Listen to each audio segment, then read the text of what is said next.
इस धरा पर हर एक व्यक्ति की एक ही सोच उभर सामने आती रही है कि कौन होगा जो हर एक दुखी इंसान का दुख दूर करेगा, कौन होगा जो हर एक निराश व्यक्ति की निराशा समझेगा, कौन होगा जो वापस इस बिखरे भारत को अखंड भारत बनाएगा। अगर आपसे कोई देशद्रोही ये सवाल करें कि क्या ऐसा कोई आएगा जो वापस अखंड भारत बनाएगा, क्या वाकई में कभी बना भी था यह अखंड भारत, तो आपको उसे सिर्फ ये जवाब देना है कि हाँ, अखंड भारत बना था और एक बार फिर बनेगा। अखंड भारत पहले गुर्जर प्रतिहारों ने खड़ा किया था और उनके साथ कंधे से कंधा मिलाकर सर्व समाज खड़ा था। आने वाले वक्त में वही वीर गुर्जर ही फिर से अखंड भारत खड़ा करेंगे। वीर गुर्जर की झलक भारत में सबसे भिन्न दिखाई देती है। उनको सबसे प्रिय है केवल गुर्जर समाज का सम्मान। उन्होंने सम्मान से बढ़कर आज तक कुछ नहीं माना। अपनी माटी से गद्दारी करना उनके खून में नहीं दिखी।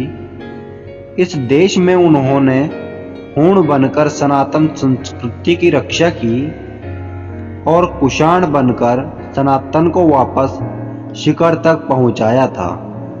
इस देश में उन्होंने प्रतिहार बनकर अरब के खलीफाओं को गाजर मूली की तरह काट दिया था और फिर चौहान बनकर गजनी के मुगलों का गुरूर धराशायी कर दिया था।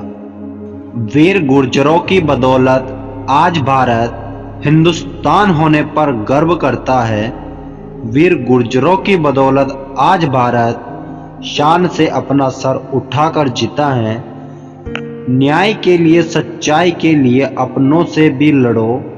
ये वीर गुर्जरों ने राणा जो प्रतिहार थे और बगड़ावत जो चौहान थे, दो गुर्जर राजवंश में बंटकर सच्चाई और न्याय की लड़ाई लड़ी। एक बार फिर वीर गुर्जरों ने द्वापर की महाभारत की झलक कलयुग में दिखाई और फिर से श्री कृष्ण के उन अनमोल विचारों का गुणगान किया कि अधिकार खोकर बैठे रहना महादुष्कर्म है और न्यायार्थ अपने बंधु को भी दंड देना धर्म है। इन वचनों पर वीर गुर्जर यूं यहीं तक रुके नहीं। त्रेता की रामायण की झलक भी उन्होंने अपने युद्ध में दिखा दी। रघुकुल रीत सदा चली आई, प्राण जाए पर वचन न जाए। इन शब्दों को वीर गुर्जरों ने कलयुग में फिर याद दिलाया। कलयुग में गुर्जर जाति में विष्णु अवतार देवनारायण एक बार फिर पृथ्वी पर आया। इस वीर गुर्जर जाति में ही वो लेवा गुर्जर दिखा जो कभी लौह पुरुष कहलाया था।